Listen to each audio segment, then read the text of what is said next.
What's up, folks? Welcome back to the stream. It's Tuesday. Let me get my microphone in the right spot. There we go. We're getting tactical this Tuesday.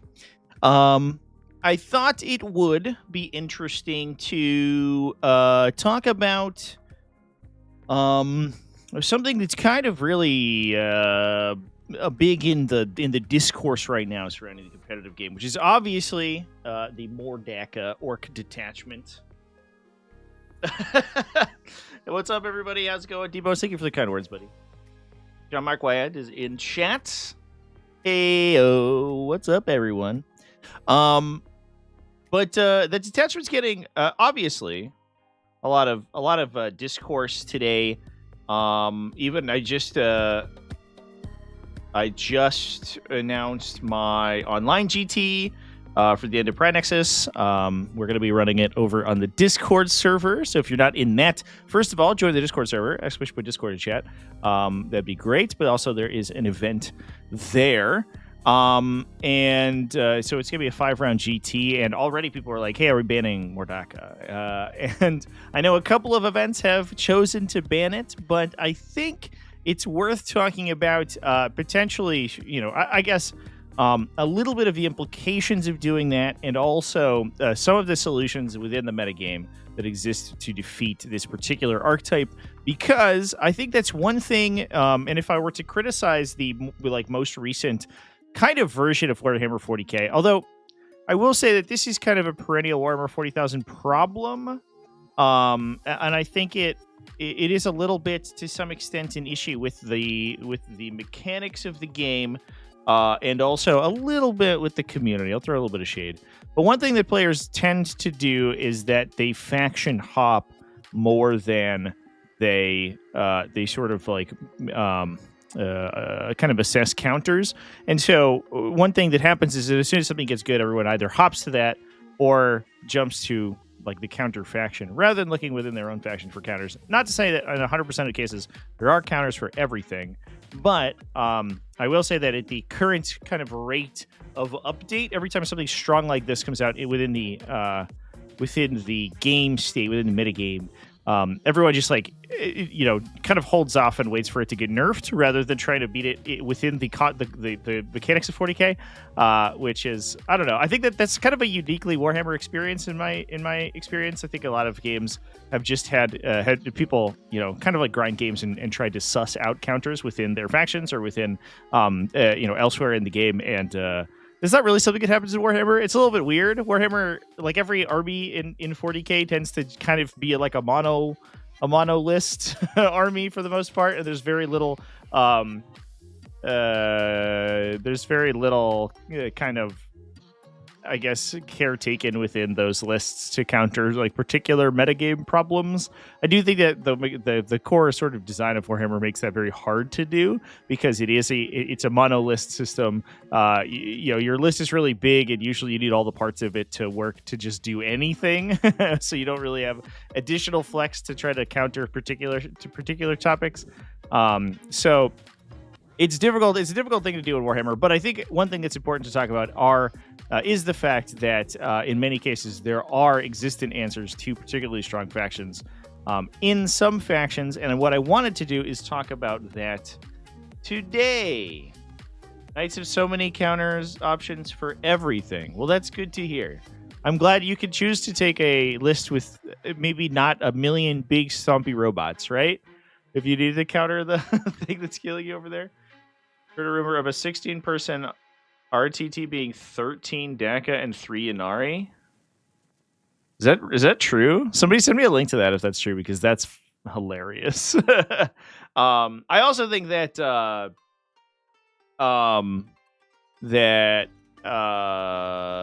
to some extent, I lost my train of thought. I thought I was thinking something and then I forgot what it was. Anyway, so let's.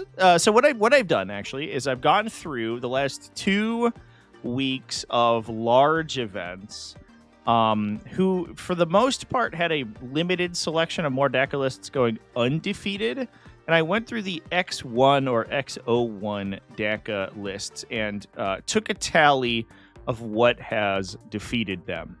And we can talk about the kind of things that are beating Dakka. We can look at some trends within that data. And we can talk about ways that particular factions can potentially answer this. Now, I think the biggest one, we pop on over to our monitor here. The biggest one, if we look at our Sheffield Supermajor result, BCP would load. Thank you. Appreciate you, buddy. I turned on my dark mode, and now no one can read anything. Great. I wish. So yeah, I have everything in a Google document over here that all the data that I took down. But I don't have Google Docs just have a dark mode, right? Unfortunately, it is very bright in my peripheral version, but that's okay. We will figure it out.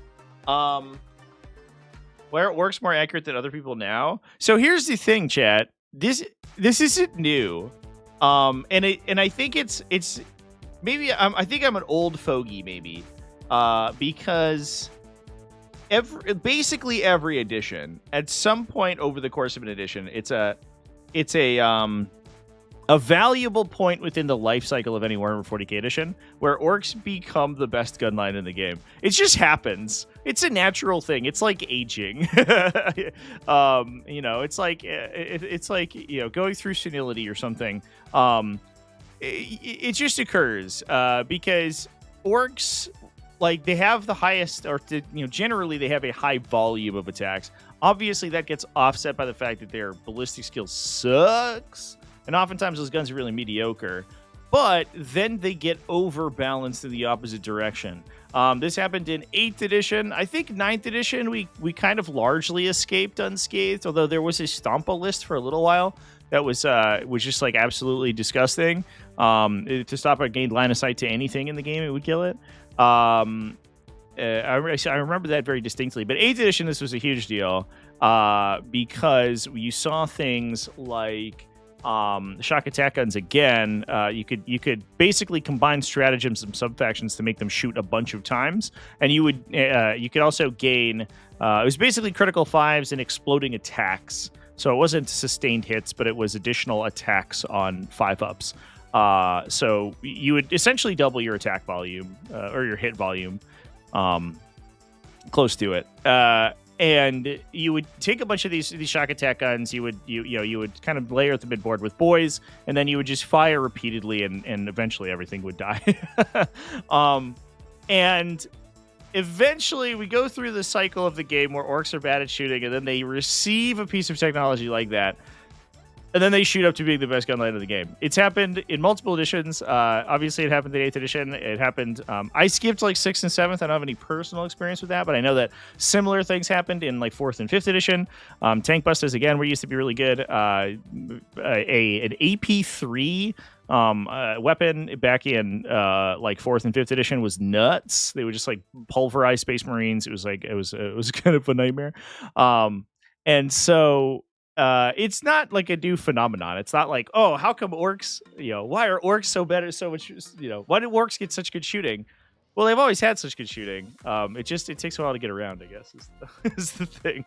9th had buggies. Of course, 9th edition had buggies. They had the plane list that got aircraft nerfed for 2 editions, and they had the buggy artillery list. Yeah, they had 2 separate shooting armies. You're right, chat. I just blanked everything in 9th edition out of my brain, apparently. That's a great question. The relic they gave it double shots and then double shooting activation. Yeah, and then you could wombo combo it if you took bad moons. The orcs had a shoot again stratagem for just like everyone. So you could fire a shock attack gun, put the relic on it from Dread Mob, I think was the army of renown. They gave it the souped up shaka.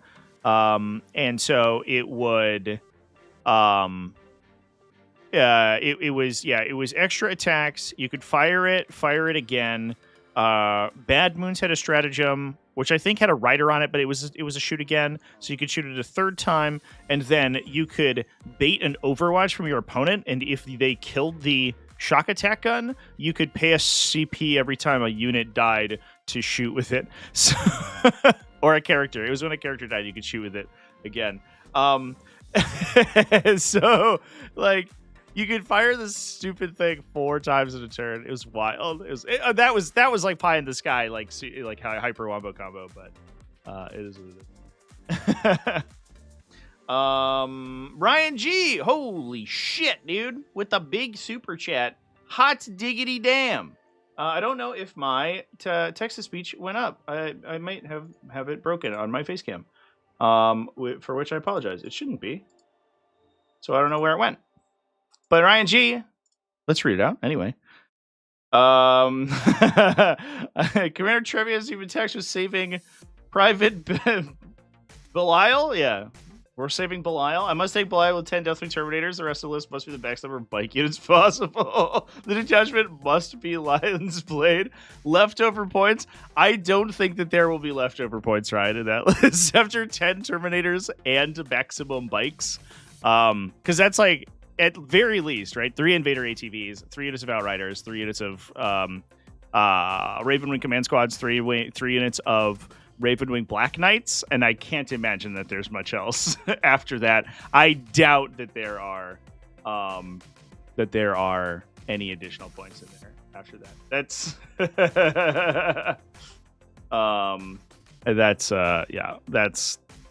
That seems wild. But Ryan, thank you for the super chat, buddy. 50 big ones is huge. I really appreciate that. And we will take that list to the streams. I think probably tomorrow is when I'll try to get that in there for sure. And we'll get that done. I think you just have to be the second best player on the road playing one of the best attachments. Easy game. Oh, Bike Chaplains. Of course. How could I forget the Bike Chaplain? The humble Bike Chappie. We'll probably try to give that game a play tomorrow. We'll see if we can do a list build at the end of this stream maybe, and then give that list a play tomorrow. It might not be that bad. It's Deathwing Terminators? Oof. It's not Deathwing Knight. Can I take Deathwing Knights instead? No. Sedge. Oh, boy. Well, fair enough. You know, it was only a matter of time before we played Private Belial, the silly goober. You can dictate my life if you pay me money. You can dictate my stream games for sure. Absolutely, you can do that. That's what they're there for. And Samael. Yeah, that tracks. For sure.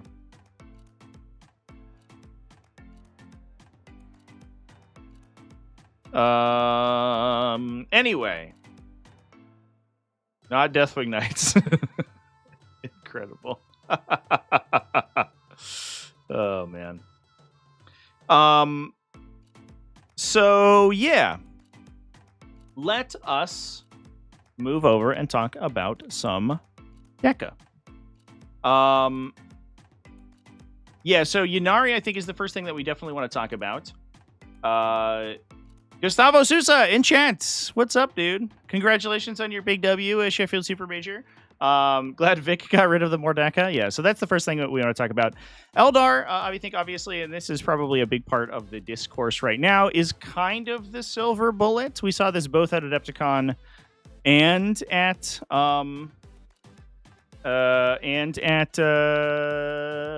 Sheffield, where Eldari were able to put down, or specifically Ynnari, but there are other Eldar builds that are doing it, are able to put down these varieties of more Dakka, and so that helps quite a bit. I think you obviously you have the speed with lethal intent to be able to get things like your big melee bricks up into the fight. I think Wind Riders are a very a very important piece of that combination too, because they can just knock down a leader unit whenever you need to. Their save characteristics are not that good. Is pretty solid. Scared they'll do broad Eldar nerfs again. Yeah, we'll see. I'm a little worried about that too. I think that they need to probably maybe tone down Ynnari and then kind of buoy some of the other stuff up a little bit. but we will see. I also think that we're in a little bit of a stagnant meta game right now.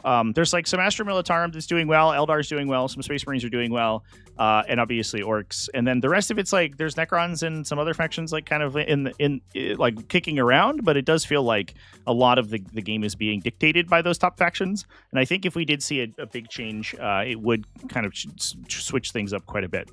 So Ynnari, I think, is obviously the easy answer here.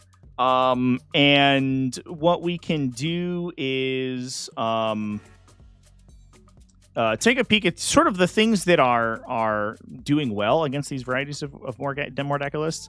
Now, obviously, if we can take a peek at an example, there's a bunch of them over here.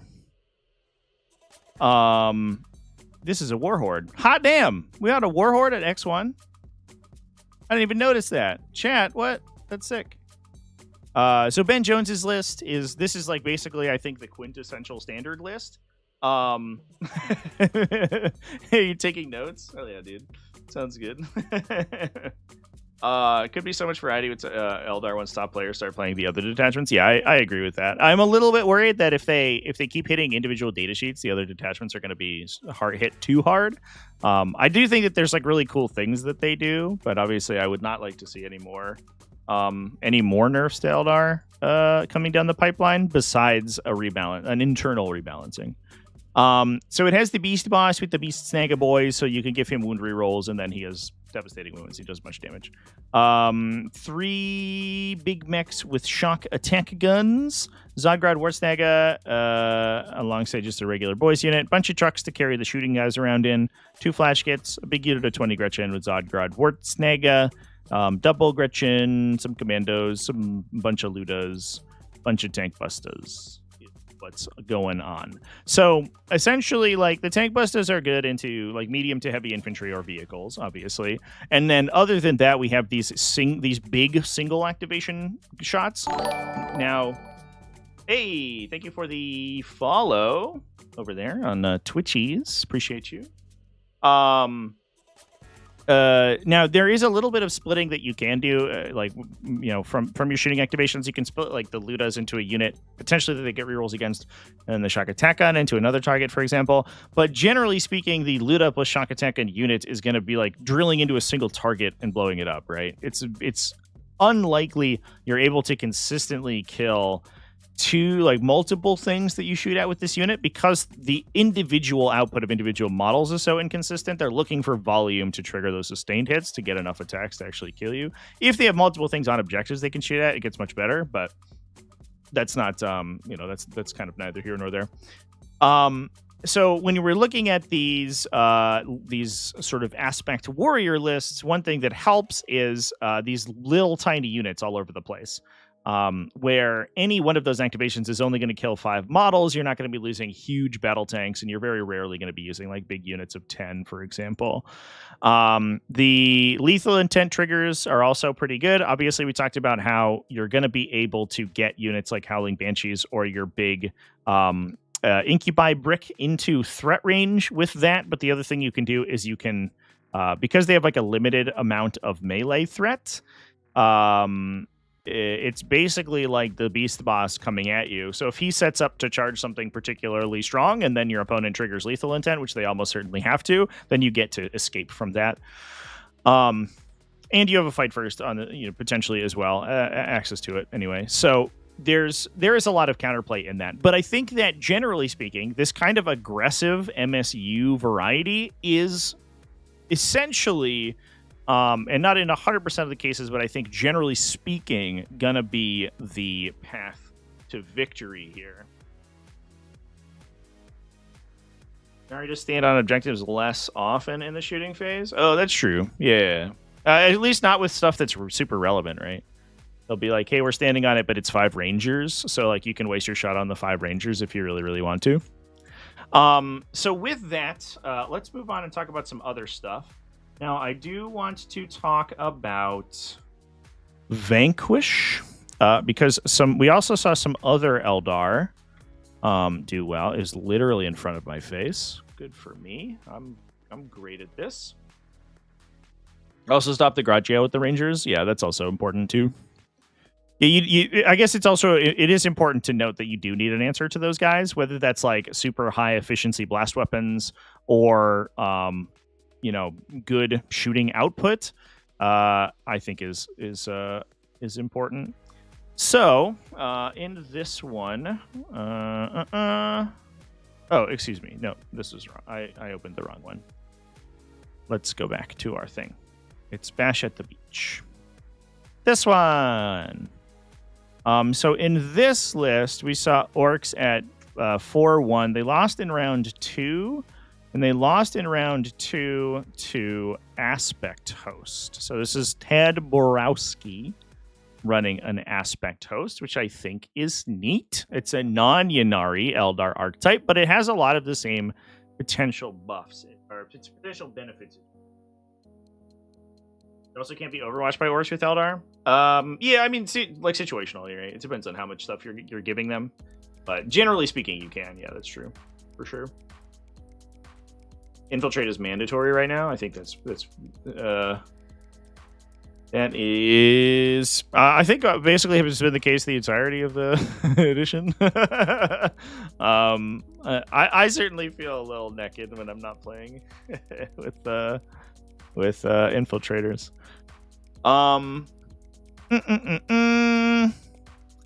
So Aspect Host also was also able to beat them. I don't know what the result of that matchup was.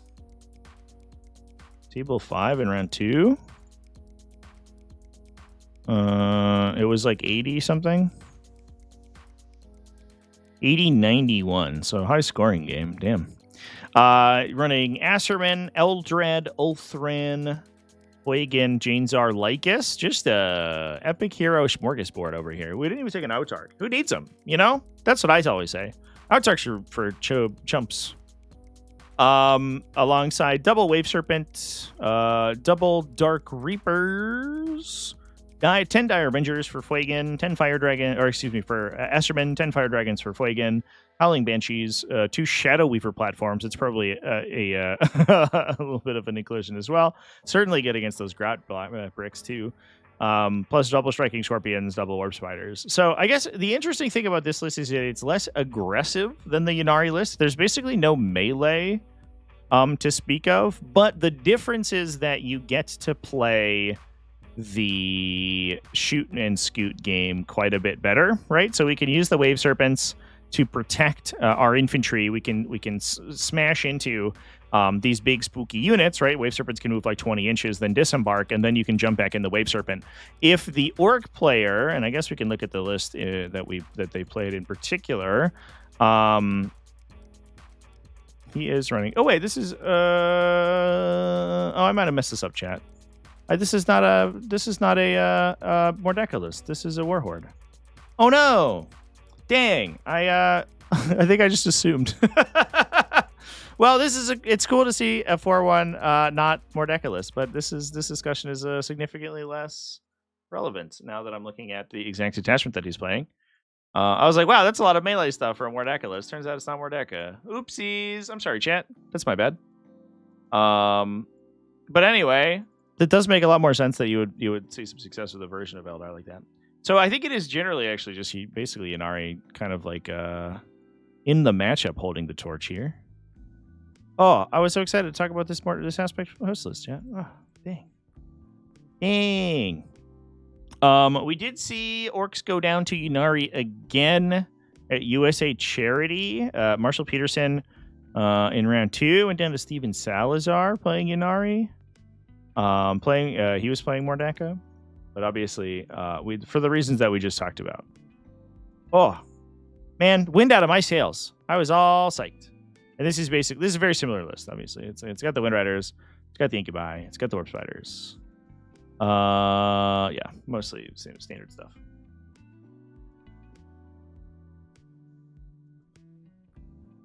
All right, let's talk about different factions though. So we also had them go down to some other interesting things. I think one of the most interesting ones is if we go over to Gem Wargaming. They... Oh, hello. That's not right. They did go down. Josh Campbell actually went down to Alex. Excuse me. Alex Brudnicki. Oh, no. Yeah, they went down to a mirror match. Excuse me. In the final round. That's one way to defeat them, is you just also play them. But there was another, Ron Schwetz over here, was playing more Dakka with Gaz, which I think is interesting. Gaz does have a little bit of, he has WOG synergy, so giving him the WOG is actually kind of sweet. He also has a gun that shoots 1,000,000 times. So having sustain 2 on that gun's not too bad. Although it's AP 0, so I think it's AP 0. Its AP is really bad. But anyway, he went down in round 4 to Chaos Space Marines, which I thought was interesting.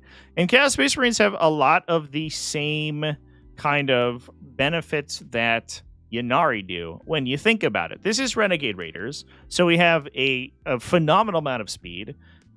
We have pretty decent shooting and pretty decent melee, and we have a lot of these little tiny units that can run around. This list is in particular is running Legionnaires, right? 20 Legionnaires in units of 5, a big unit of Chosen, a bunch of Obliterators, little Obliterator units, so we can use like rapid ingress plays, we can do deep strike plays, to let these guys hop in and actually counterpunch these big orc shooting bricks once they dump out onto the table.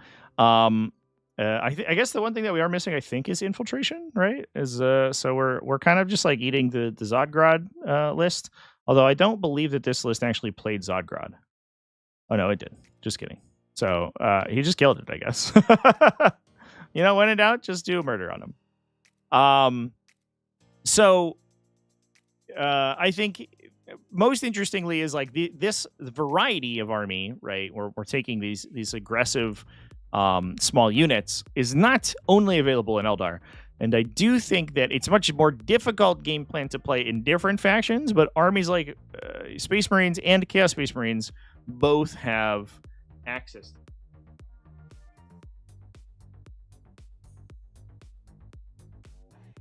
We haven't talked about Tyranids yet, chat. As far as I can see, Tyranids, I guess I don't know what the exact like pairing metrics are there. The Tyranids doesn't seem like they have a great track record against Mordecai.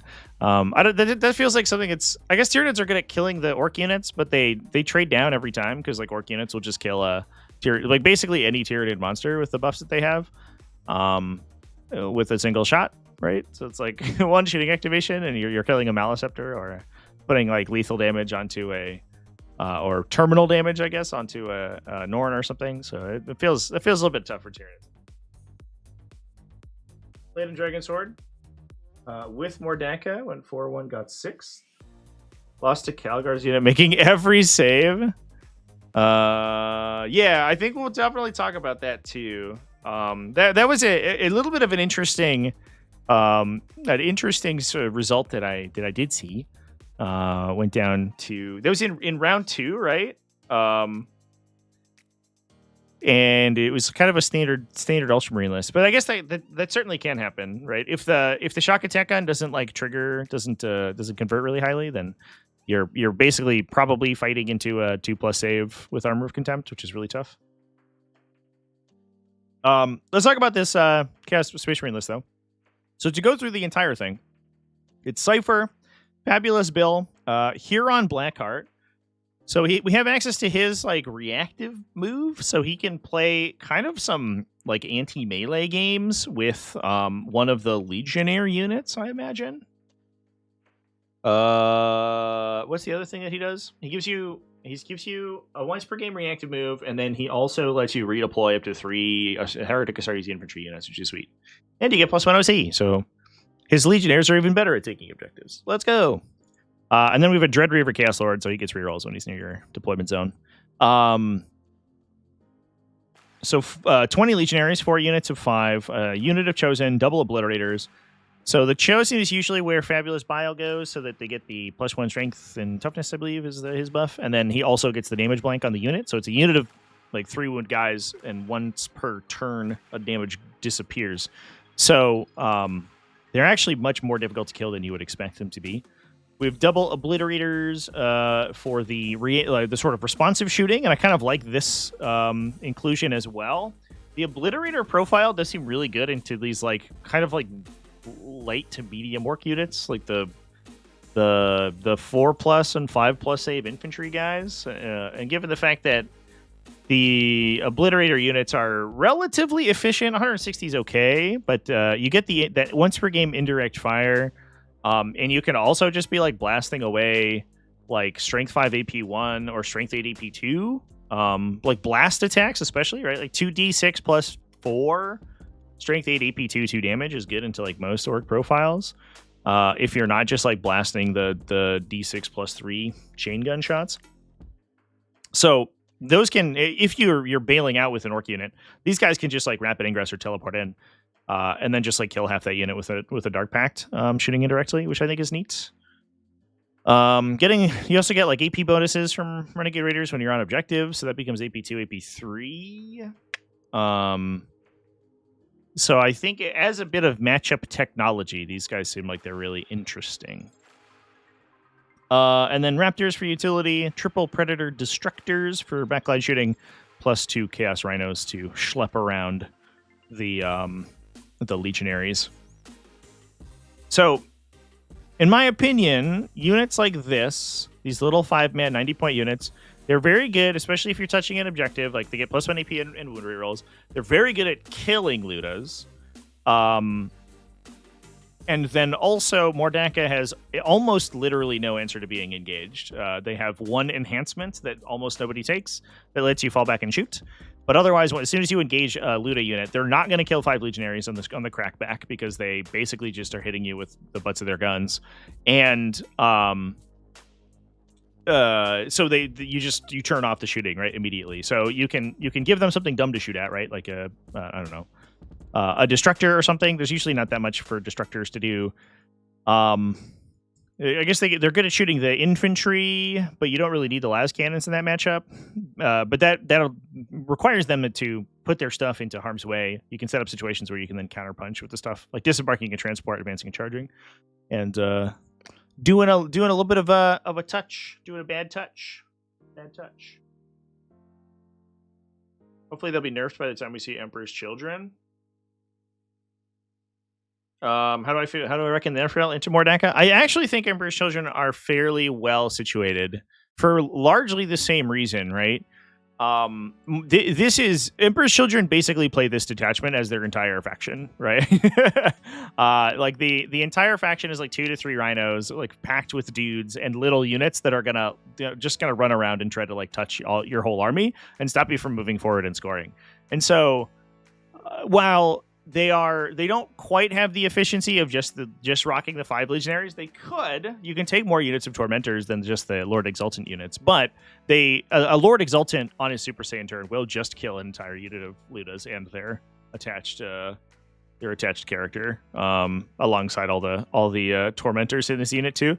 Like you're just you're just gonna do a murder on those guys, and your threat range is really long in that faction because you can stage fairly aggressively. Dakka doesn't seem like a detachment that has perfect answers to dedicated transports. It can, if it overcommits into a rhino, it can like charge with the rhino and then follow up with like the beast snag a squad or something. But it doesn't feel. I don't know how often they're going to be doing that. I guess the one thing that Emperor's Children might struggle with is the Warthog unit, because they don't have ranged infantry sweeping like Chaos Space Marines do. But I mean, Tormentors will do a number on those guys, so I don't know. Maybe it's fine. What's my main army these days? Great question. I'm still answering that. So still trying to figure that out myself. I don't know. I'm not enjoying Demons as much as I thought I would. The updated Demons, and I don't know if I'm really into playing it. Maybe I'll just play Emperor's Children.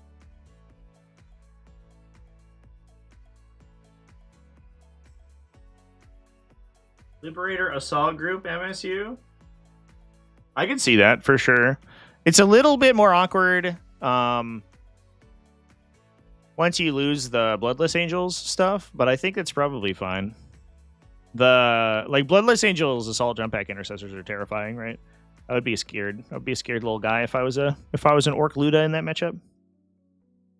So speaking of which, we can move over to Dragon's Horde and talk about the Ultramarine game. I think while we have the player themselves in chat here. Can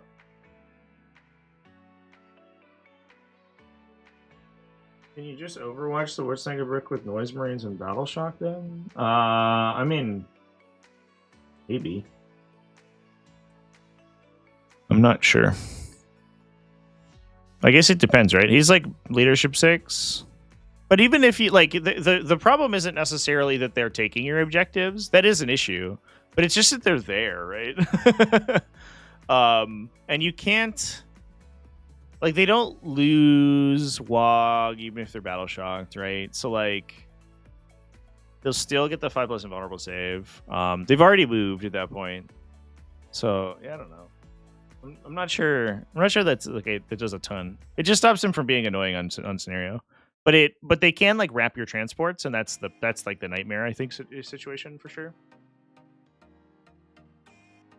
All right.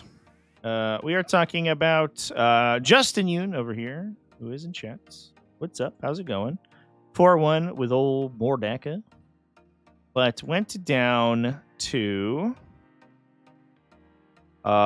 Jessica Clausen in round 2, playing a relatively like regular Gladius task force. And this one did surprise me. I did see some Orc players mention, and I'm not sure, this is a little bit of a biased opinion because it's coming from the mouths of Orc players, but I'm not sure that they mentioned that a high like unit count of high toughness vehicles was problematic, and I was like, is it? They seem like they're doing fine, to be honest. But potentially, if you are fighting into like multiple T10, T11, like 2+ armor save vehicles that have like armor of contempt and smoke, I could see that be a little bit less efficient than you would like with your shooting units. And if you follow that up with being able to take a good utility, right? We have double jump pack assault intercessors, plus we have some other utility stuff like double scout squads, infiltrators. Oh, excuse me. I can see the situation in which there is a universe where a list like this can get a leg up. But I would be worried about the unit count on the Space Marine side here, because anytime one of those shock attack guns like goes off, right, you're losing a Vindicator, and that's like 20% of your front line, right? Like, and you're receiving 3 of those every turn until you can deal with them, which is very difficult because each of these individual activations is not going to kill the shock attack gun. It's going to kill like half of the Luda squad, and then the shock attacker gets to shoot again. So. I'm not sure. I don't know. I do think that there is a little bit of a downside with Space Marines. It does get alleviated somewhat by Marnius or by Rubida Gilliman, but Dakka essentially plays its own version of MSU, right? Because it has usually like 2 to 3 tank buster units plus 3 Luda units plus like the Beast Snaga boys, all of which are dangerous to Space Marine profiles, and all of which you have to deal with, but your own attacks are a little inefficient into T5. Like, we're talking about assault jump pack intercessors. They're only strength 4. They don't have rerolls. You're gonna need either Oath of Moment, or you're gonna need I think hopefully you need Oath of Moment, but also you could be using Honor of the Chapter maybe to get those guys to do anything to these Orc units. That's very different, obviously, for units that have rerolls baked in, like Legionnaires or Assault Intercessors, or units with a higher base strength, so like we were talking about with Blood Angels. And you run out very quickly of Oath of Moment triggers pretty fast in this style of list. So I definitely could see a situation in which this would be good into Orcs, but it does feel like Orcs are very advantaged. But it sounds like Marnius Calgar just sort of like tanked an entire armies for their shooting and then won. I guess it's pretty good.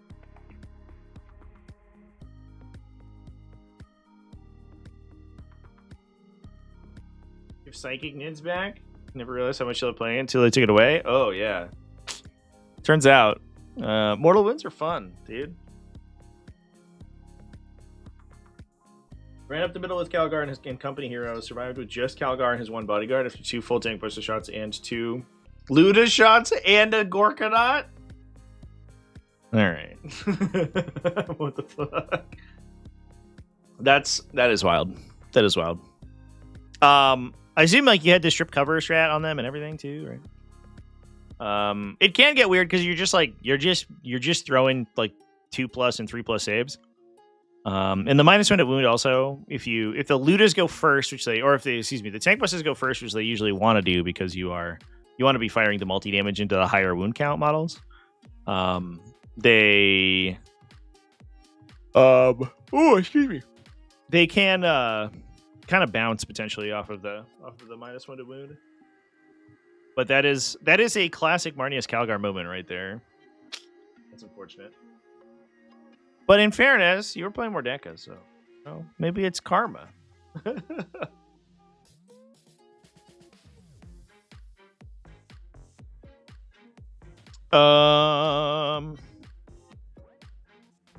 Sweet. So yeah, I'm not sure. I guess like it's probably worth maybe looking at numbers once we have more games under our belt. I'm not sure what the Space Marine answer there is. I don't know if this is particularly consistent. Sounds like it's kind of a dicey proposition. Yeah.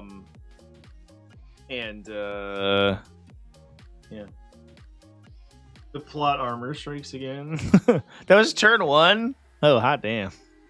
That's an aggressive Marnius Calgar play. I would never. Maybe that's my problem with Space Marines. I'm not good enough at Space Marines because I always hide Marnius Calgar until I turn 3. All right. Now.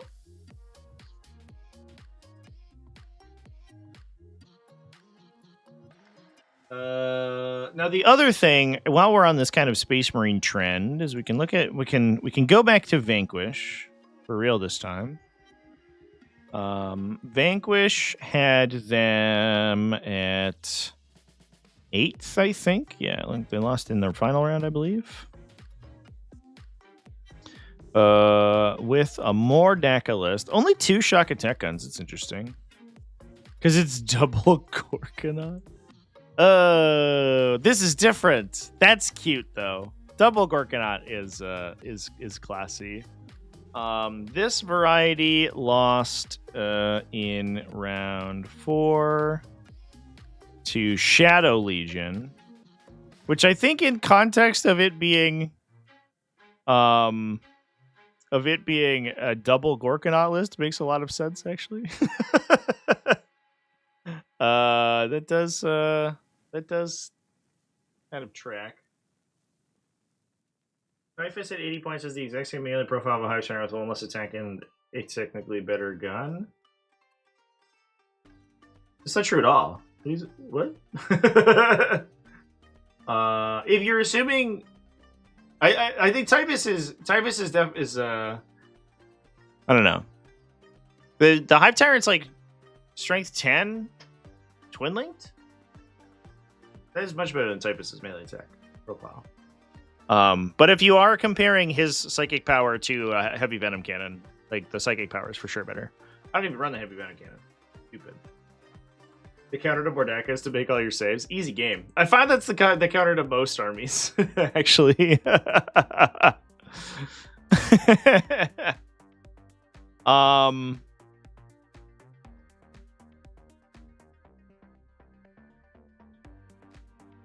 But anyway, here's some Shadow Legion. But yeah, the context that this is a multiple Gorkanaut list is kind of makes a lot of sense because the bigger, like the big beefy units are much easier for demons to play around because they can use Bellacor's aura to kind of like mess with their threat ranges. Nurglings are also a big deal because they block the Zodgrod infiltrate. And then they can move block basically like the entire army for a turn if they go first, which is handy dandy. Also a bunch of horrors in here. I feel like those might just die, but I guess I'm not sure. The math is probably, I'm sure they die, right? You hand them like probably 20-ish saves from the Luda units. Probably more than that, to be honest. You average like 40 hits with Ludas, and then the not twos, so it's like 36 or something. Is likely the average. A bunch of flesh hounds for utility, and then this list had a bunch of legionnaires. Now, I'm not sure. I guess they're just like playing the little legionnaire units like as in being caddied around or rapid ingressing potentially. Either being caddied around by Bellicor's aura or just like jumping in because everything gets deep strike in that detachment. But again, we have these little tiny units that are really aggressive. This unit, especially with a Chaos Lord, will likely just beat to death a Luda unit, especially if they're touching an objective. We shouldn't count out the Flesh Hounds as well. They're a little bit more susceptible to like random melee attacks that Ludas have, but it's unlikely you kill the whole unit. And they're a move 12 unit with advanced charge because of the Khorne sub-faction detachment ability. So like these little guys can wander around. You can up down them, and then they can just sort of advance and charge into weird positions and touch a bunch of units and prevent you from shooting for a turn. So that's also a big deal. I think is pretty pretty impactful.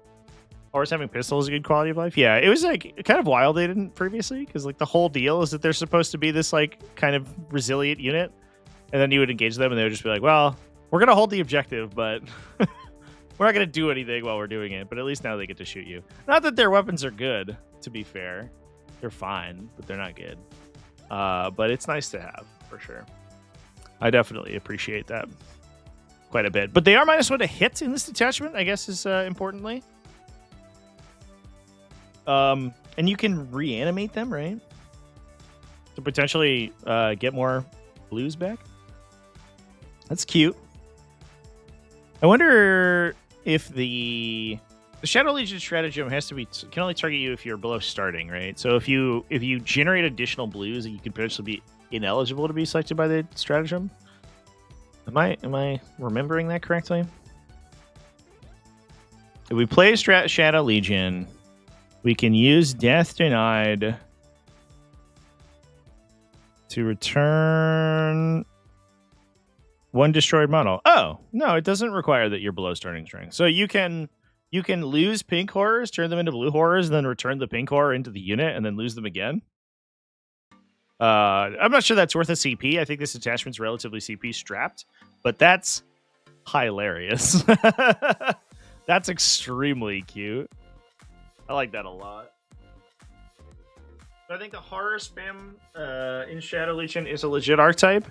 I'm not sure. I'm not sure that it's more legit than spamming Nurgle stuff. -1 to hit is not as impressive as -1 to be wounded. But the -1 to wound is situational, so I don't know. I think horror spam in general is good. I wonder if you wouldn't be better off playing it in scintillating just to be able to teleport them more effectively, but I'm not sure. I do think that like mass Zinj stuff is good in Shadow Legion. I mean, I think it's pretty clear that like the big units of like Screamers and Flamers are pretty neat. And obviously we're seeing some success with these big guys too. The interesting thing about Shadow Legion is that it's like 7 different detachment abilities like strapped up together. And it has so much build variety because it buffs everything in the faction, which is kind of cool. Well, pretty sweet. Good stuff. I actually was kind of considering this the other day because I saw some people grumbling about Chaos Demons like effectiveness right now, and I think that the thing that and we might have talked about this earlier on stream, I don't remember, but I think the thing that we should basically keep in mind is that the like March content drop was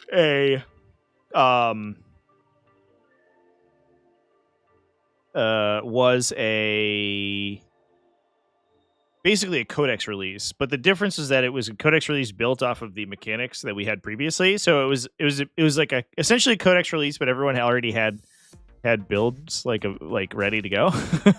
There wasn't like a learning curve to it. So people were like, "Oh man, how come demons are suddenly really good?" It's like, well, because they got a codex, guys. Like Of course they got good. They like doubled the amount of potential archetypes that they had. Which is funny. Board player loves that they did not nerf Breakaboys. It loves releasing multiple bomb squigs per turn. Did they not change the Breakaboy bomb squig? Is that real? Did they forget? I know that like the bomb squigs got nerfed in like bizarre different ways, right? Because they changed the stuff that they trigger on, but they didn't add it as like an actual change or whatever. Oh, it was a balanced data slate thing, right?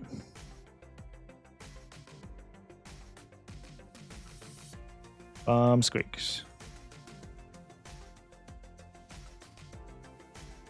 Oh yeah.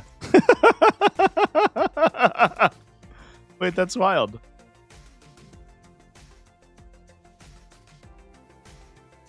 Does that also affect... Who else has bomb squigs? Is it Squig Hogs? God, I hate that they have this. It wigs me to no end that they have abilities with the same name on multiple data sheets with different rules. That pisses me off. That's like one of my biggest pet peeves in Warhammer 40k. It makes the game so like impenetrable.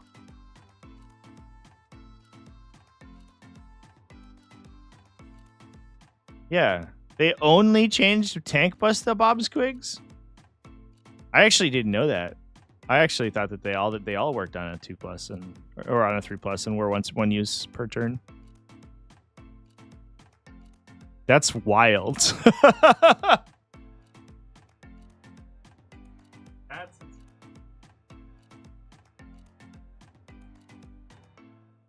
Ready for Eldar nerfed in aspect original and War Host. What did they change it to an aspect host? Was that in their thing? I closed my window already. You have a single box that you go Breakaboys for tank busters? I mean, I think it depends on the detachment you're playing. Tank busters, I think you'll get more use out of, like, in general. But if you have specific uses for Breakaboys, they're pretty good. You can't re-embark when in combat, except if you're in War Host. Amazing.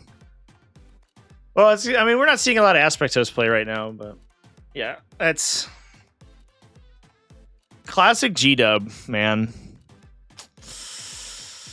Just, it's like the fire support thing. Eldar fire support being better than everyone else's fire support. Like, whatever, dude. That's stupid, but okay. Also, does the new Torox, does it still have fire support? Does it have a different named ability? Because that's a totally different effect than like the Razorback one, for example. Torox Prime, I should say. Answer is...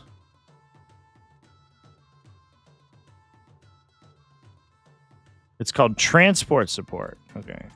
Fair enough. They did rename that one. Should have done it for Eldar, though. Everyone's fire support should work like the Falcon. Yeah, it would make units like Razorbacks way better. Could you imagine? I don't know what you would put in Razorbacks that you would actually want to benefit from it. I was gonna be like Grey Hunters or something, but like they're going away. Blood Claws, I guess. You could do like, it would probably be Blood Claws. That actually makes Space Wolves, I think, dramatically better. Interceptors? Oh yeah, Grey Knights would fucking love that. Actually, they should make that change. I think that would be legitimately transformative to that vehicle. A vehicle that's like very underplayed. Probably less so Long Fangs. I have a Razorback on my pile of boxes over there. There's a Razorback hanging out, and a Gladiator, I think. Just some stuff. Yeah, that would be actually sick. Yeah, I agree. That would be an easy way to make Grey Knight players happy, which is good because they keep nerfing them randomly. Even though we saw some freaking Teleport Strike Force win a GT this past weekend, hell yeah, let's go Teleport Strike Force. All right, do I have anything else relevant to talk about? There was Sheffield Supermajor had some interesting Dakka results. They did lose to Grey Knights at one point. They lost to a Warpbane task force. We also had some interesting stuff happen last week. So if we go and change our date range.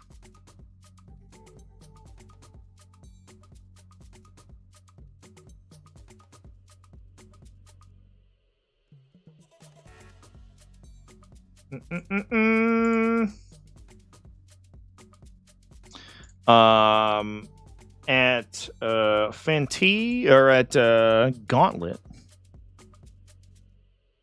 Phoenix. Can open? There you go. Also, BCPs was doing this weird thing where if I set to Warhammer 40k and I hit search, and it pulls up Age of Sigmar and Old World events, and I think I'm gonna bug report it because it's like I don't know why it does that. It's really weird. But they went down to a really fascinating Adeptus Custodes list. I think it was here. Nope. That was a Starshatter Arsenal. Actually, oh, excuse me. It was Fantasia Fanatic. I'm misreading my own notes. But they did lose. Yeah, they did go down to again, fucking Rage of Sigmar. Get out of here. They did go down to a Starshatter Arsenal, which I think is interesting. But also I wanted to talk about this Adeptus Custodes list. Joe Larson, this is last week, played just the most straightforward shield host list you'd ever see in your life. Triple Custodian Wardens, triple Blade Champions, double Custodian Guard, Venatari unit, bunch of support. Just like, I don't know. Here's my Custodian infantry list. And that, listen, that tracks. Even the Ludas are going to have a tough time punching through Custodian Wardens on their go turn, and then they get to advance and charge. It's all ogre. If they have good enough terrain and they can stage for a turn and then push, GG's.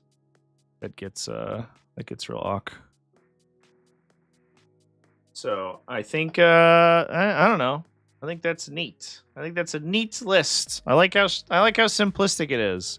I wish everyone's list looked like this. It'd also make my best armies in 40k videos look nicer if everyone just had this one this one brick of text, which is pretty neat, pretty cool. Can we see the Dark Angels list? Yeah, we can go through in a sec. I do want to talk about the stuff that is currently winning. Hey, Ryan G donated $5 through Super Chat. GK players, can we get new Terminators with our codex? GW, best I can do is an upgrade sprue. Oh, is that true? Are they getting an upgrade sprue? No way. Is it? That can't be right. I still have such weird mixed feelings about the Grey Knights update. Same with Drukhari. I saw people complaining about the Drukhari range, and I was like, what do you mean? It's like brand new. Let's do this in 5th edition.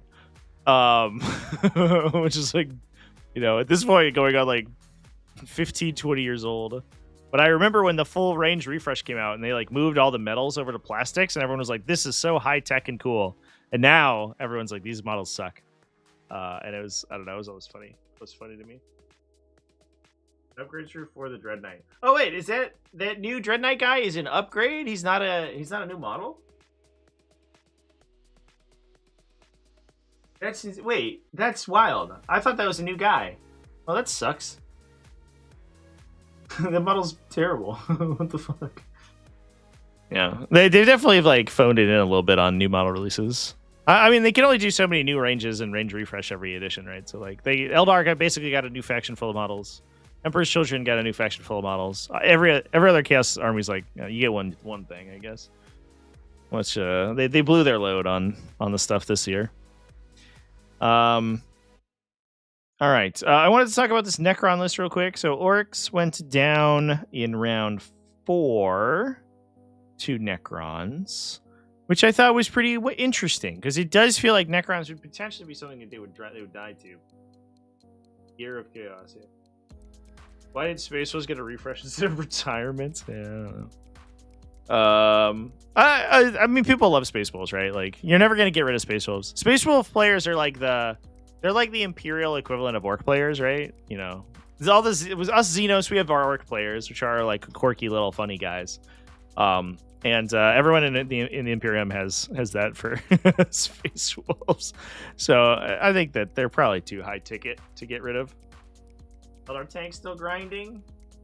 Yeah, the tank sprues they don't really want to get redo, which I imagine is like a really expensive prospect to do a new vehicle. I think an infantry sprue is like small and easy to engineer, whereas a tank sprue is like a whole deal. I imagine that there's a cost benefit analysis there. Plus, like they look fine, right? Like I'm not looking at I don't personally love the aesthetic of Eldar tanks. But I just like it doesn't feel like they fit the setting very well, I guess. But like you don't look at them and like you're not like physically ill, you know? Like you get that sometimes with like old mini marine tanks and like Lehman Russes a little bit to some extent, where you're just like, yuck, this model's clearly old. You look at those guys and you're like, it's a tank, I guess.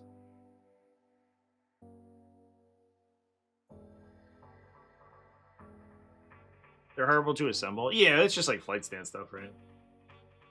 Classic flight stand stuff. But anyway, here's this Starshatter Arsenal, which I thought was an interesting answer to our Orc friends. It's a lot lower model count than the armies we've been looking at mostly today. And it is a little aggressive. We have the Canoptic Wraiths in here, alongside the Technomancer. So we do have like this big brick unit that we could potentially go and engage stuff with. The rest of the list is as kind of reserved as Starshatter Arsenal tends to be, right? It's playing Doomsday Arks, Canoptic Spiders, Silent King, and so it's kind of pal around the back of the table and exchange shots with a Mordaka list, which feels like a losing situation. But when you're talking about high toughness stuff, relatively, obviously the Doomsday Arks aren't. I feel like those guys will just get immediately eviscerated by a shock attack gun. But what do I know, chat? If they just make their invuln saves, it's fine. But kind of doing that while the Silent King is able to, like, you know, probably remove most of a looted unit every turn. It's probably pretty okay. And if you don't kill any of it, it's going to heal quite a bit. You also might need to dual hit stuff, and you can use the reactive move that Starshatter Arsenal has to make things weird for you. I don't know. I'm not sure. I'm not sure what the deal there is. But they did win, so that's good.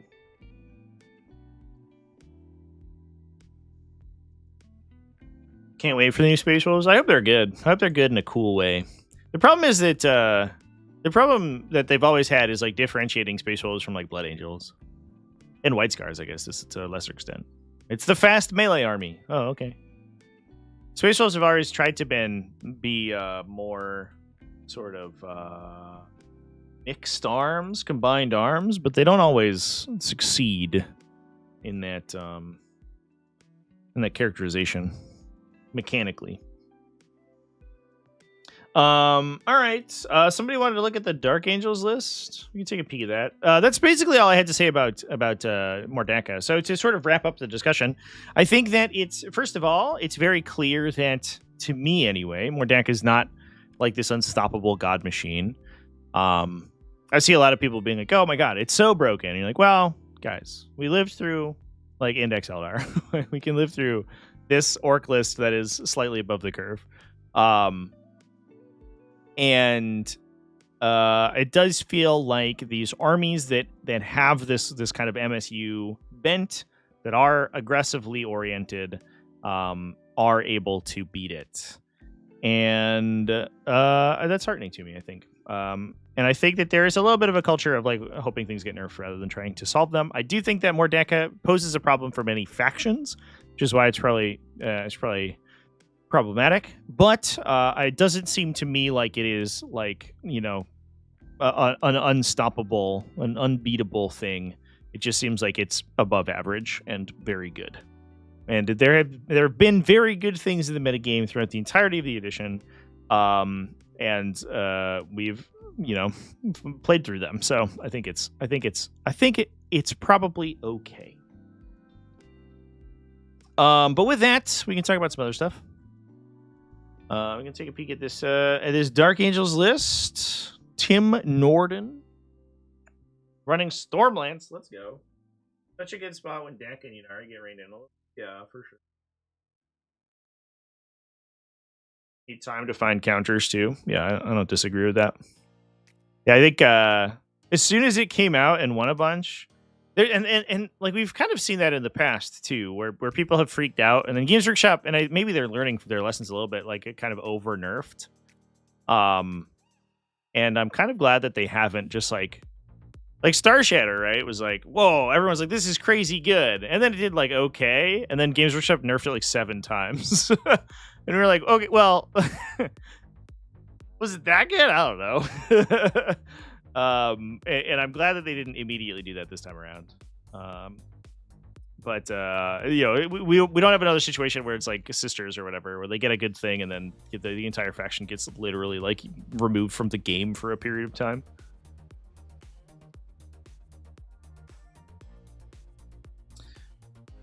R.I.P. Bridgehead. Yeah, Bridgehead Strike is a great example. Like a couple people did well with Bridgehead Strike, and then they were like, all right, no more Bridgehead Strike, it's gone forever. And you're like, okay, well, thank you.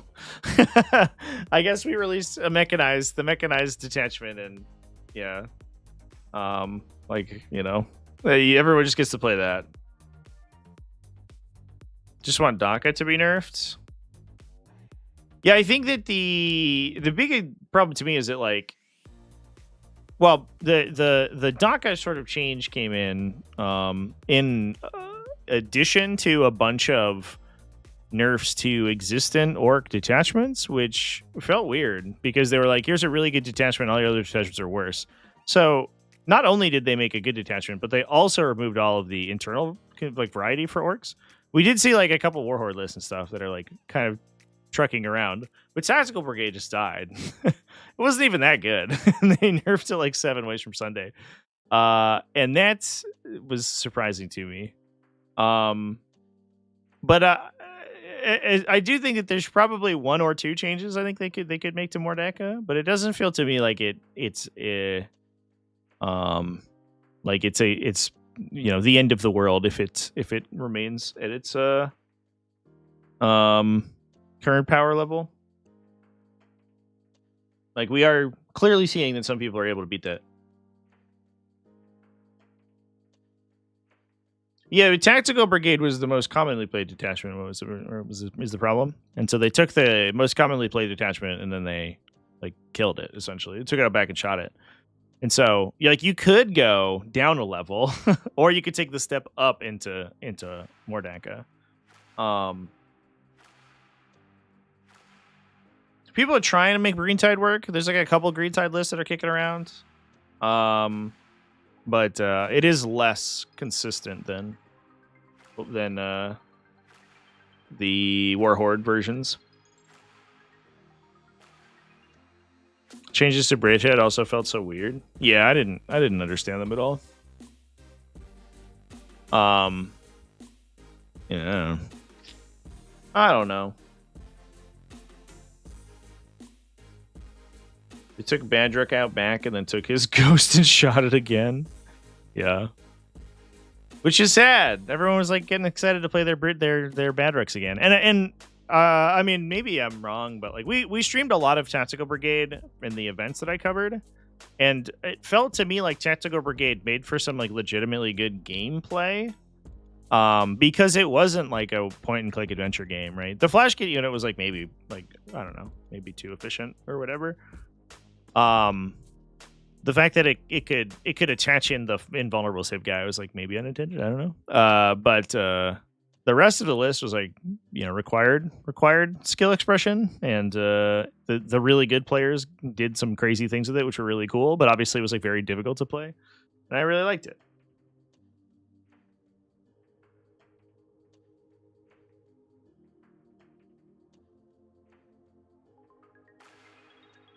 Anyway, let's talk about some freaking Dark Angels, chat. We'll move over. Talk about some other lists. We want to look at Dark Angels. This is a cool Stormlance task force. That's neat. It's playing Azrael, Ravenwing Command Squad, ×3, Sammy Boy, Invader ATVs, ×2, Outrider Squad, ×3, Black Knight Squad, ×3. So these are just regular old Outriders. Yeah, just 3-mans. Plus a Dark Shroud to give everybody stealth. Should be -2 to hit and -1 to wound in this attachment. Let's go. Plus 2 Scout Squads, Storm Speeder, Thunder Strike as well. These lists are wild. It's kind of a toss-up between this and Company of Hunters.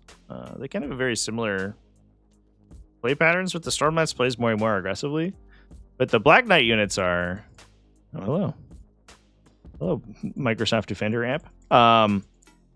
The bike units are just like ludicrously quick, right? And the Black Knight units getting like the anti-monster, anti-vehicle devs is actually scary, right? When you start to apply all that.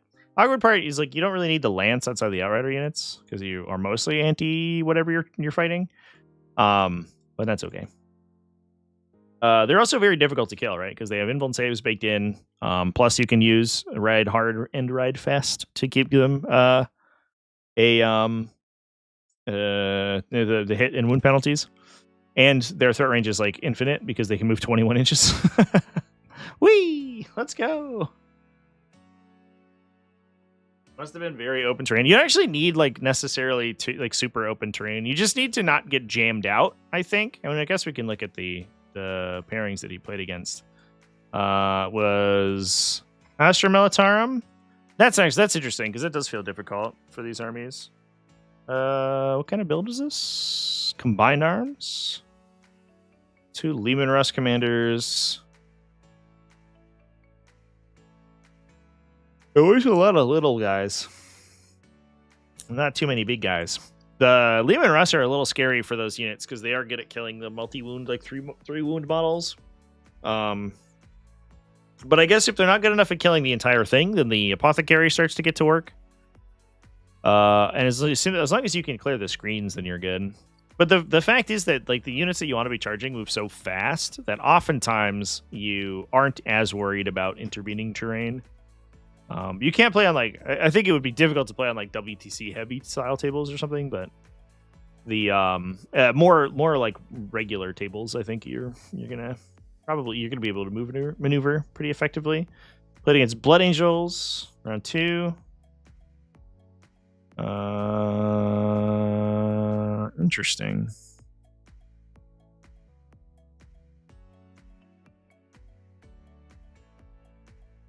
Probably just once they knock down the Death Company units, the rest of the list feels like it has difficulty killing an entire brick of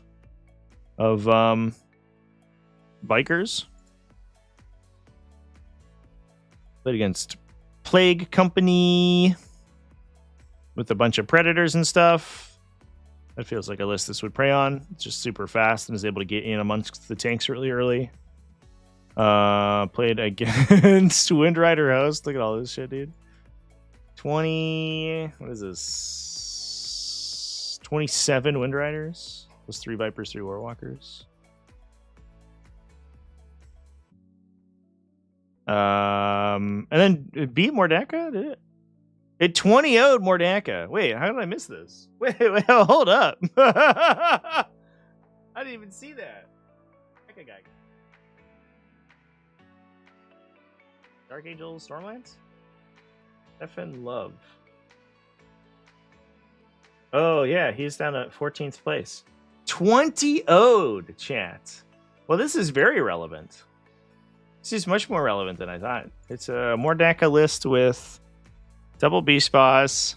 So, like, awkwardly, it has no monsters or vehicles, right? So the Beast Boss doesn't get his anti-trigger. It's still devastating, so he'll still do a bunch of damage, but He's significantly less powerful than you thought. Big Max of Shock Attack on Zodgrod, Beast Snagas, Trucks, Flashgits, Gretchen, a bunch of Gretchen, Million Gretchen. Commandos. That's interesting to counter the other infiltrators. It's cute. Tank Bustas, yeah, normal stuff. Wow. But again, chat, we're playing aggro today. Just running in there with a billion million little guys. Dakka solved, indeed. GG. It's done.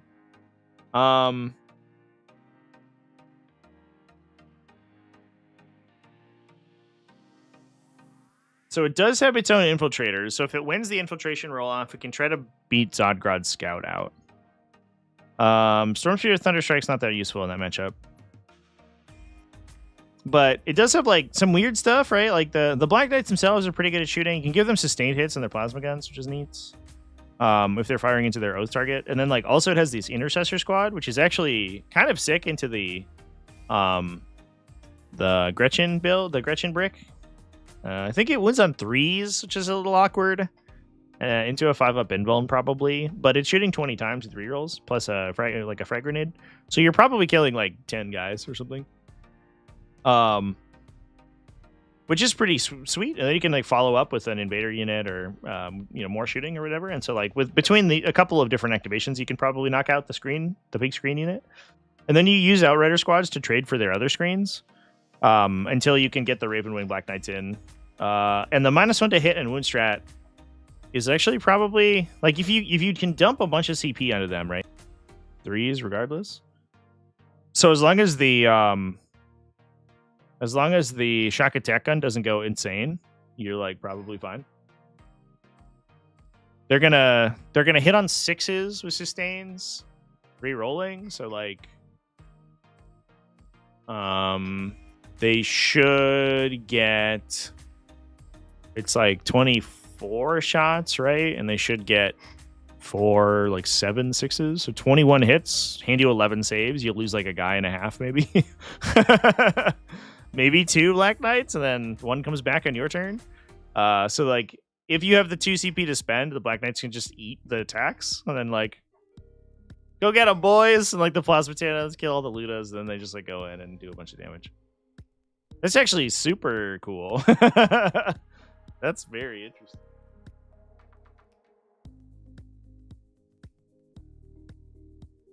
Can't get killed if you kill them first. Facts, chat. This is a man after my own heart. Old Tim Norden over here. You are a gentleman and a scholar, sir. I appreciate you, buddy.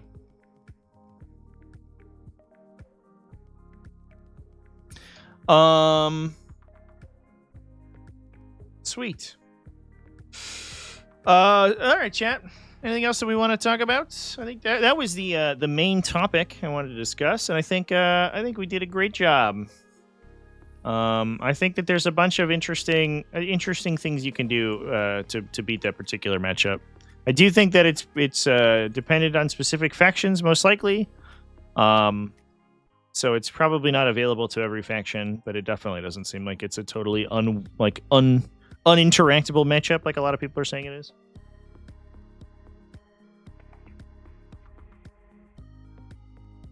Sisters get out of a transport and shoot strat got nerfed to 2 CP. I think I used twice in like 100 games. That's that's like the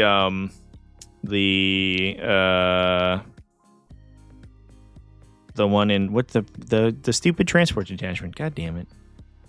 See, it's been so long since I've seen Sisters on the table. I don't even remember what their detachments are now. Bringers of Flame.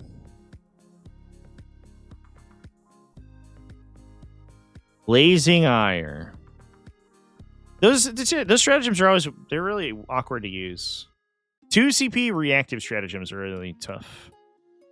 Because you have to have used like you went through your whole turn and are holding up 2 CP and don't use any of your other defensive stuff. A little bit tough to do. Should we cook the Belial sauce? Yeah, we can do that. That's probably I imagine it's not too difficult of a list to build because we have so many restrictions that old hippie hunter has imposed upon us. That will probably be pretty easy. So one thing I love, so they added this new thing on New Recruit where they have like a faction, like a super faction drop down, and Space Marines just have their own, which I think is useful. There's an Imperium one, and then also just Space Marines. All right. So restrictions are we have to take we have to play Lion's Blade.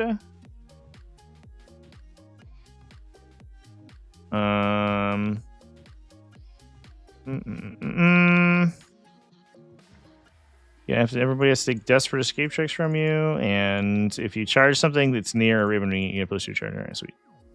We have to take Belial, the fucking worst character in 40k. Did we decide that he was better than Trazen? We might have. I think his leadership ability is maybe the worst. It's really bad.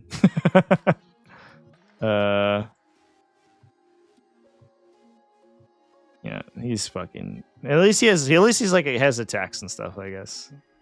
Trazen's like AP 0. Which doesn't make sense because isn't he supposed to be like godlike powerful? And then it's a Deathwing Terminator squad, and it has to be 10, right? We said. So we get heavy weapon guys with Cyclone missile launchers, I guess. ×2. Oops. And then we go Power Fists.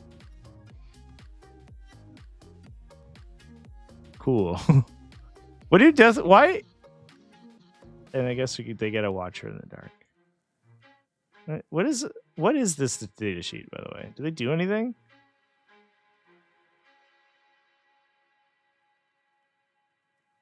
No.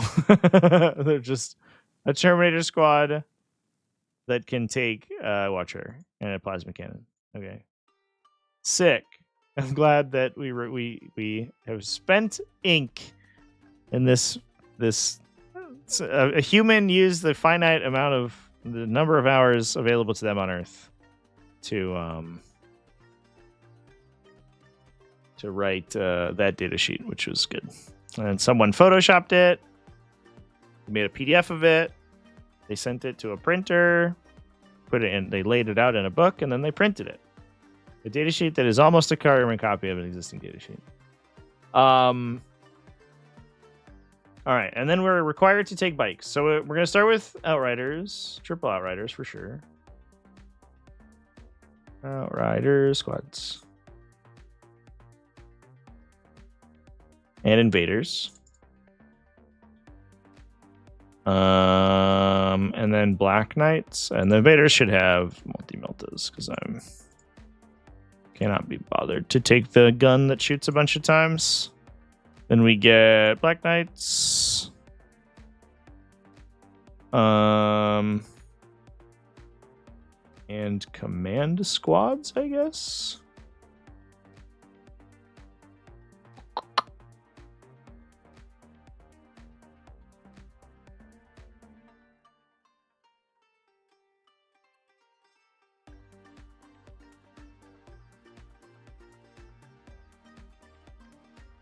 So just looking at the raw number of units I can take, right, and then we'll fix their unit sizes. We have to take bike chaplains, and we have to take Ravenwing command squads, and then I have 280 points left. Okay. That we have to use to fill out these units, which means we can max our bikers and our bikers. Oh, okay. Well, that was easy. Are there any enhancements that are cool? No, you can't take any of them. All right. That's the list, chat. Okay. We did it.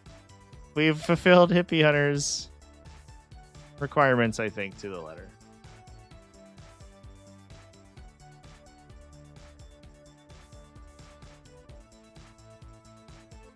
He's a captain, but worse, yeah. Yeah, I guess, what is a Terminator captain? He's 10 points more, so he is cheaper than a Terminator captain. But yeah, I don't understand. It's weird because I feel like they've messed up this character every time. He should be like the badass leader of the Deathwing, but he always sucks. He's always worse than a generic character, and I don't understand it. Like it doesn't make sense to me. I don't know. I don't know why they pull punches so hard on him, and it's been the case for like that for every edition that he's existed. Are we just building this? We had a super chat to build a particular list, so that's what we're doing right now, and we'll play it probably tomorrow.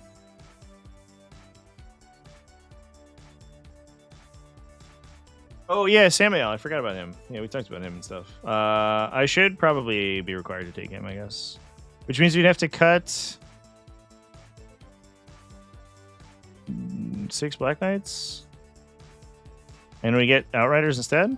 Nope, 5 points over. Get fucked.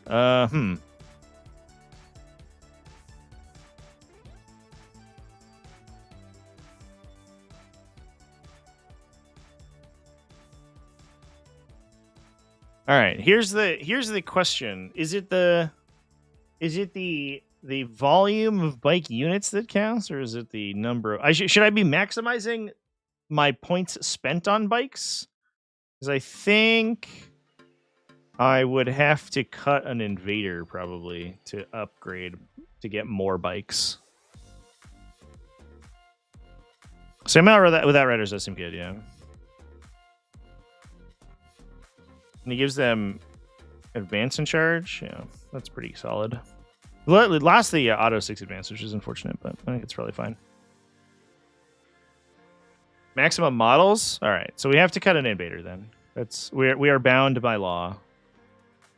If we take an outrider, I can't believe we're 5 points over taking the other stuff. So we could get like a big outrider melee brick, I guess. Although, I might have to cut 2 invaders and then like max Black Knights. If I cut 2 invaders, then we could upgrade 2 Black Knight units, and then we get an enhancement. I think that has to be how it works, right? Oh, all our Black Knight units are maxed here. Fuck yeah. That's sick. All right, I think that's the maximum number of bikes we can play. And then there is a 15-point enhancement. Calibonite armaments, +1 damage is good. Lord of the Hunt. Fall back and shoot and charge. It's fine, I guess. And then +1, it's just going to be +1 damage on... the chaplain's AP1, right? He sucks. Stupid guy. Probably the Ravenwing champion.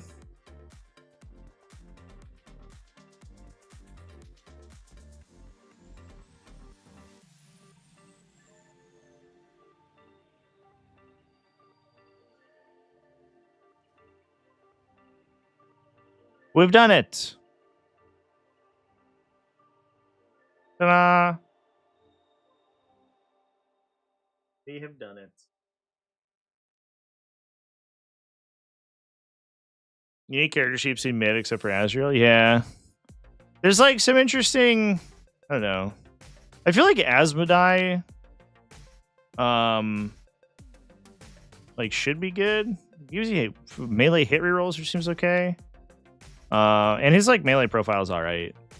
He can swing he's a sweep profile, which is neat. But like he doesn't give you +1 to wound like the other chaplains. And they I guess like part of it's like the faction identity for Dark Angels is like battle shock and character assassination stuff, and you're like, those are traditionally the worst mechanics in 40k. And they're like, yeah, I don't know. That's what you got. Lazarus was good when he used to have an aura that gave you a feel up against mortal wounds, which was sick, and so he was like a really good tech piece. He's anti-psyker too, which is kind of neat. But he lost that, so he kind of is whatever.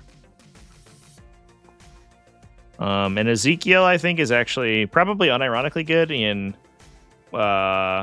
Librarius Conclave, but you'll never play him in that because you'll just play Ultramarines.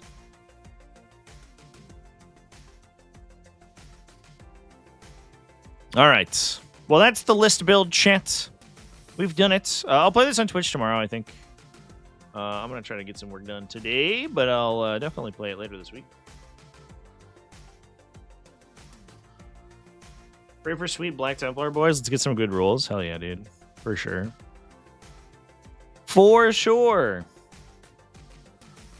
It's another thing. It's like between Black Templar, Space Wolves, Blood Angels, and White Scars, they're like, we have to find a way to make 4 different melee-centric factions work mechanically differently, and they always like kind of fumble about the ball a little bit, which is always a little bit awkward. All right. Anything else that we want? What's the problem with Templar Horde? What's the problem with Hordes in general? Right? It's like always. It's felt so weird to me. I remember very distinctly, like we played a game. I was playing the meme like bird flu list and getting like pooped on because it plays secondary so badly. And then I played against Green Tide and I was like, oh, you just have it worse. Like you give up like exactly the same level of secondaries because it's like 7 characters, but you give up Cull the Horde instead of Bring It Down, which is like just so much easier to score. Like I can score Cull the Horde in my sleep. Bring It Down, I have to punch through this like T13 fucking moron with a Feel No Pain. Ugh, yuck. But Cull the Horde was like, all right, I just like post up 2 Lords of Change next to an Orc unit, and they vaporize, and I score 10 points. It's like, this is okay. Felt bad, man. I don't know, and I don't understand how that why that faction got that detachment got nerfed so many times. It's because it creates negative play experiences, I imagine, where people are just like, oh, I don't like getting like locked out of scenario and scoring no points, and you're like, wait, you didn't like build for the skew, like, and it's not a skew that's hard to beat. You just need things that shoot a lot of times. I don't know. It's always weird. Anyway, chat. We love it. Nargomat, we do love it. We do love it. I think I'll probably ramp things up here a little early. Fighting a horde is so much more fun than fighting all spam. Yeah, I agree. It's like oftentimes so much less lethal, especially in 10th edition. 9th edition was a different situation where hordes could actually kill you. But 10th edition's like 20 orc boys hit you and they're like, hey, take 2 wounds. And you're like, okay. If they don't have a bunch of buffs on them in its WOG turn, like they don't do that much damage. And then also your attacks back are relevant. I don't know. It is more fun. All spam does kind of suck. Yeah.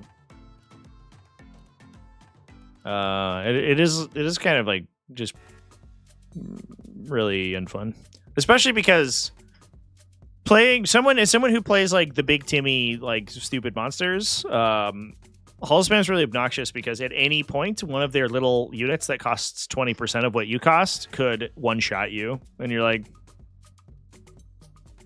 I have no control over that. Like that's fun. Whereas you like, you know, obviously it's difficult to do with the horde. Can we do the saving prayer list build? We already did. You missed it. You missed the list build? It's right here. We built the whole thing. We had to cut Invader ATBs to fit Samael and more Ravenwing Black Knights, which we figured was correct because it got more bikes into the list. It was basically cutting 1 Invader for 3 Ravenwing Black Knights is essentially how or cutting 2 Invaders for 6 Ravenwing Black Knights was how the math worked out. Although, I guess, like, maybe you could argue if we cut Samael... Oh, we wouldn't even get 2 Invaders back yet. It would be a 1-for-1 trade. Yeah. Just kidding. But yeah, here's the list. It's 18 Raven Black Knights, 9 Outriders, 1 Invader, 10 Terminators, 3 Command Squads, 3 Chaplains, Samael Belial. 1 Command Squad has the +1 damage enhancement. And that's it. That's what we got. Pretty self-explanatory.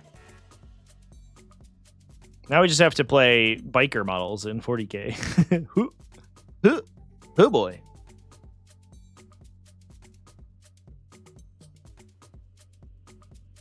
Oh, I think I have my camera up. Here's the list. I'll show it to you. Look at all those bikes. Look at all those chickens. Yeah, I just have to learn what Lion's Blade does now, I guess.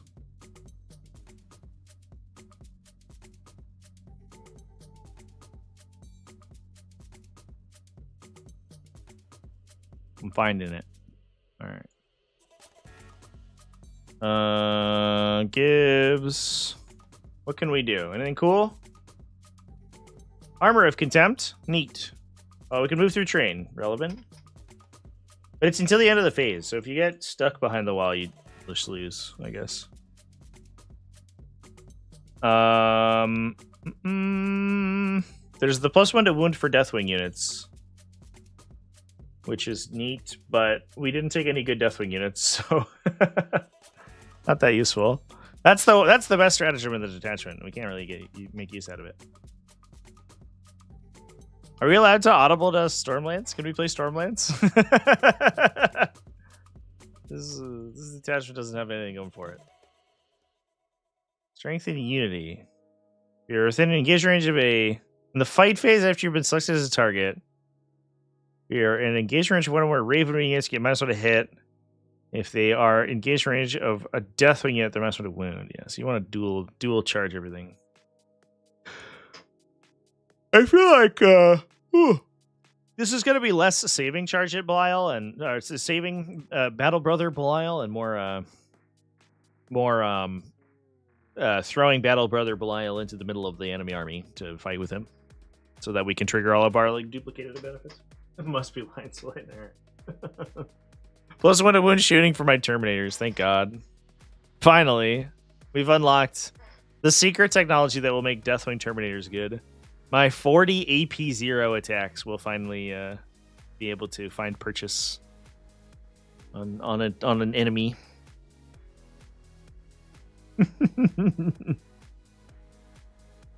Yeah, maybe I'll use Belial's precision sword.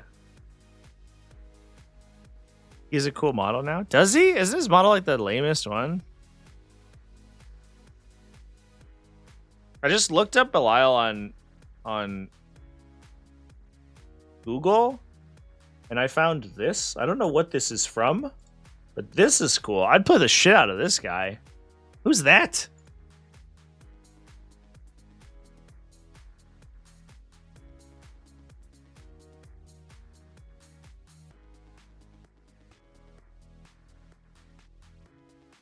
What am I reading right now? What is this? The Demonic Paradise?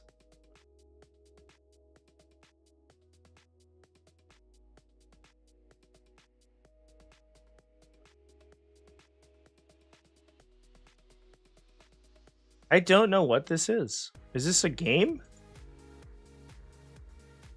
Must be a game. Weird. That guy's cool. Yeah, it's this one. Does he have a hat? Oh, he has a hood. Boring. Give him a fucking helmet, dude. I don't know. I think there's like so much open, like this kind of like weird negative space, like with the cloak. There's a lot of like smooth texture. It gives like new Kodiaz vibes, where you're just like, why is there so much like just nothing, you know? Oh, this is cool.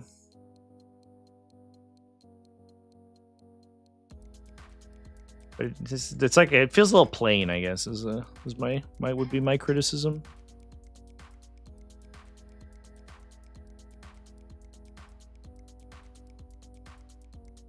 Worst data sheet in 40k. Well, he's no obelisk, that's for sure.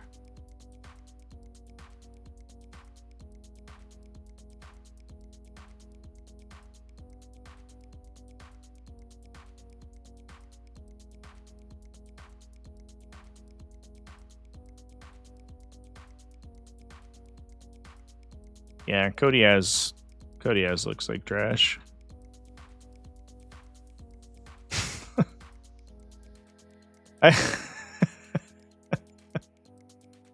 It's like so bad.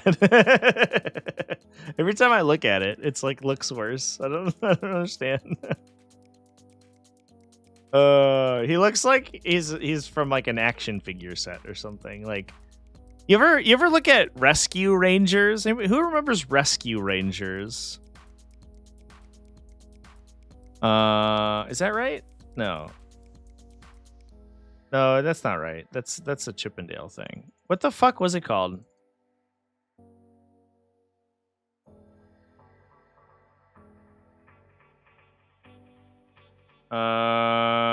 It was Rescue Heroes? Is that? I think that's what it is. It must be Rescue Heroes. Yeah, that's it. Rescue Heroes. I had a cousin who used to have these figures, and I always was like, this is the silliest looking thing. Let me find some pictures. And he's like straight out of their like action figure line. Here we go. Look at these guys. They're on Etsy now. Look. He's just one of these guys, right? You just give him a little walkie-talkie, a little earpiece, and he's exactly the same. But they have these big fucking feet, these huge feet, so they don't fall over. Oh, is this guy? He's right here. He's like top middle. Look at that. That's Custodes. We found him.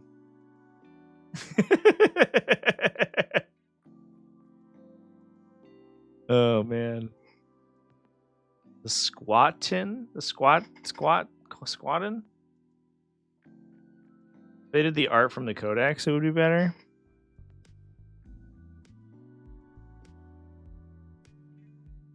What do I think is the worst model?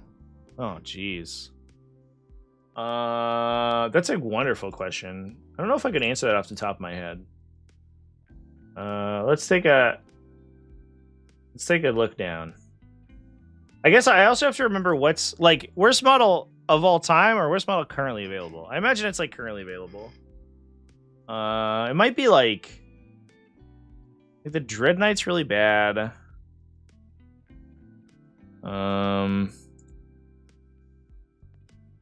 As seen in Space Marine 2, we still got that going. Can I see? I just want to see a big list of models that I look through. I'll go Dread Knight. Currently available model, let's go Dread Knight. Oh, the Shield Captain with the Melta Spear? Yeah, that guy sucks. The Deceiver? Well, no, the Deceiver looks cool. Nightbringer might be on there. Like Deceiver's well executed. This guy's like, he was cool, I think, when he came out, but that was in like 1999. Like they do this, like they try to do this thing where his clothes are like morphed into his body, but it doesn't execute very well. He's just like a skinny guy, which is a little bit weird. This, like, his scythe isn't well executed. Plus he's fine cast. Catan Shard of the Deceiver, I think, is more interesting. He's like got a cool pose. I don't know. OG Nagash. Oh, I'm sure there's some really bad stuff like back in the day. Melta Shield Captain's definitely bad. Of releases in the last year or so, it's like that guy in Custodes for sure. Of stuff you can currently buy, I'll put my money on the Nemesis Dread Knight, which sucks because that it's like the centerpiece model of an entire faction, and that's all you see when you play that faction. At least the Grey Knight community is really good at converting them at this point because they look so bad.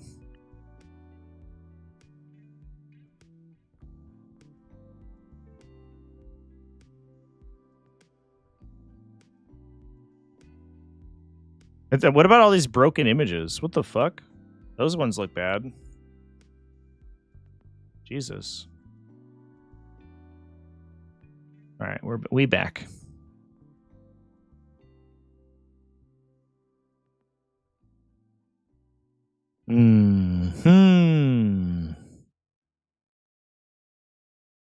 Nothing's worth an OG Nagash. Was he bad when he came out? Because OG Nagash came out in like 1980 or whatever.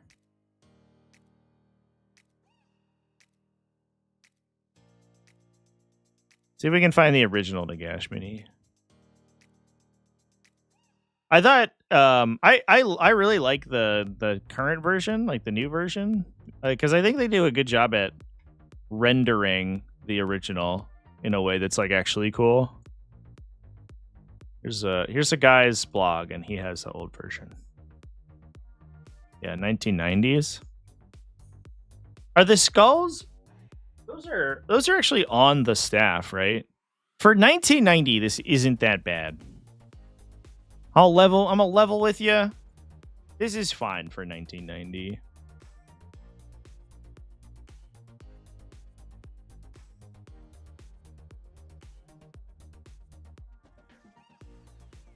I know that there's a database somewhere of all of the old Citadel miniatures. And I can't remember what the URL is now. Oh, there's some real good ones in here. Look at these. Can you see these pictures? What is this thing? What is this thing they have circled? It's so fucking weird. You can't even see what these are. The picture's too small. It's like 200 pixels. Chaos Hag. Look at that little gay, look that little lady. Incredible. Like OG Citadel minis. Spectral Claw. It's just a guy's hand.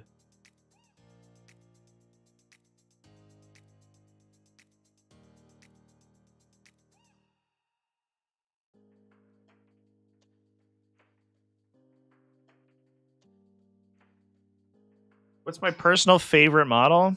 Assimilator is a good call. I think the Norn kit, it's a little static, but I think it's sweet. I have a soft spot for Hive Tyrants. Just the old Hive Tyrant model. I think is cool. This whole range of Tyranid stuff. This one came out like 6th or 7th edition, I think. This is kind of after my time. But this whole like the redesign that they did, and they're going away from it now. They're moving away from it, which makes me legitimately sad. But like this whole era, the 4th edition or whatever, like Tyranid design is I just love. Like all the parts are interchangeable. He uses the same like arm parts that the Carnifex uses, so you can swap the arms back and forth. They all use like similar armor plating and stuff, so you can swap those back and forth. It's basically like a Lego set of a miniature, and I think that's super cool. And he's just a little guy. I don't know. I like him. But he's very posable. They all have like ball and socket joints and stuff. So like all the new Tyranid stuff is like you assemble it in one pose, but these guys you can do you can do however you want. You do the cool conversion where you do the Swarmlord with the jumping tail, so he's up in the air. Although it's bad for you and you shouldn't do it because it makes him easy to shoot, but you know, that's true line of sight stuff. I like that kit. I think it might be nostalgia talking though. More recent stuff, I'd have to think about it quite a bit. I have a soft spot for Repulsor Executioners actually. I like Big Tank. Big Tank cool. And this is Big Tank with 2 gun. 2 gun on Big Tank. Plus, antenna. Antenna, good.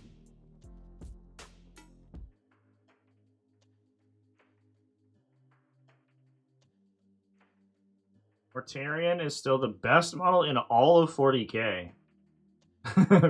Big Tank, nice. Yeah. My Big Tank make my little brain go cool. I had 3 of these for a while. I played triple Repulsor Executioner for a long time, and I wish I still owned them. I now like just greatly regret selling my Space Marine army. I had an entire a huge fucking Space Marine army, 1 trillion models. I sold it for like $1,000, I think, when I lost my job in the pandemic. It's on my channel banner, or it used to be. I think I changed it, but I think it's still on my Patreon banner, maybe. And I miss that army, but I had 3 like fully painted and done up Repulsor Executioners. I loved them. And then you'd bring them in off a table edge and point their turrets and stuff.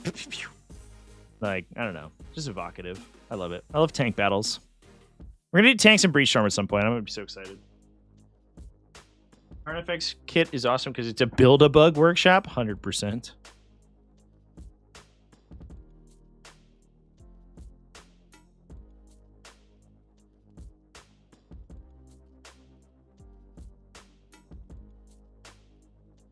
Miss Boob Snake. What's Boob Snake? Is that an Age of Sigmar thing? This sounds Age of Sigmar to me.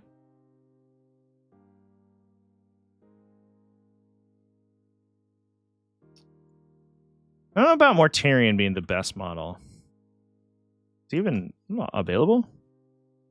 The fuck is he at? Morty! Oh, there he is. I guess he has a lot going on. I think... I don't know, he had like multiple pose options. That's cute. I guess I just like... You don't really... I think maybe a lot of people assemble him without all the extra gubbins. The extra gubbins definitely changes it a lot. But I always see Mortarions as being like kind of static. I don't know. He looks very good. I don't get it. I definitely won't begrudge you that opinion.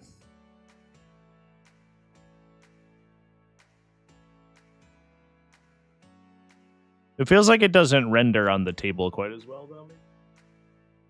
OG thing. Oh, the Seekers? Like the Seekers of Slaanesh? I remember the Seekers of Slaanesh. The old, like, Slaanesh line was, like, way too horny, but also the models were well executed for, like, 2002 or whatever when they came out.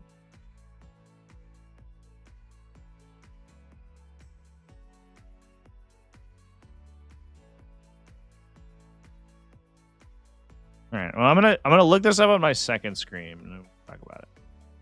I don't know what you're talking about, but maybe we'll find it.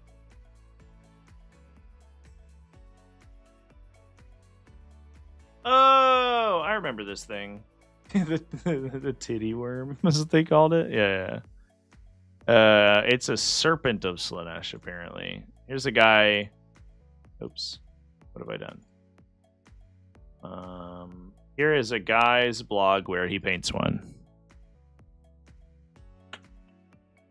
Like I said, this whole range is way too horny. I liked this model though. This guy got a lot of use in Emperor's Children stuff. Because he's just a clean looking warrior guy. That guy was nice. So thanks for the follows over on Twitch, by the way.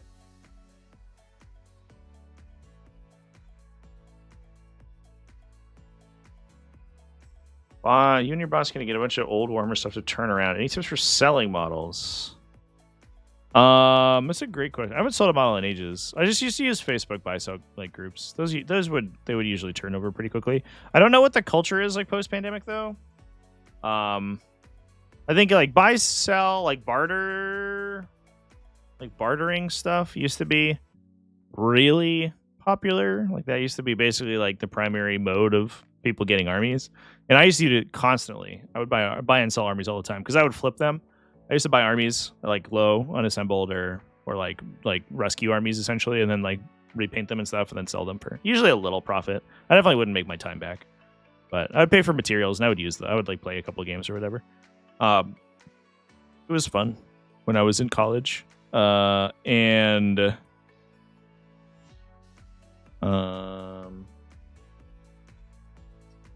yeah, I haven't done it. I haven't bought models or sold models for like 5 years, I think. Oh, anyway, chat. Good discussion. Good little disco. I'll probably wrap things up here now. I think this was a nice little hangout. I'll be live tomorrow over on Twitch. I'll probably be live at least tomorrow and Thursday over on Twitch. I'm not going to be live on Friday because I'm going to battle against the battle. It's on my calendar. What's the name of the event? It is the Battle to End Alzheimer's. It's a charity event. We got a big raffle you can donate money to, which will be good. War Games Live and I will both be there, so we'll both be live streaming. So you'll get lots of coverage. And if anybody's there, then I'll see you there, which will be good. But otherwise, thanks for watching, everyone. Thanks for hanging out with me. I'll see you later this week. And I'll have some other content available later this week as well. I think I'm going to go work on some stuff right now. But thanks for hanging out. Remember, keep it classy, folks. Have happy wargaming, all that stuff. And I will see you in the next one.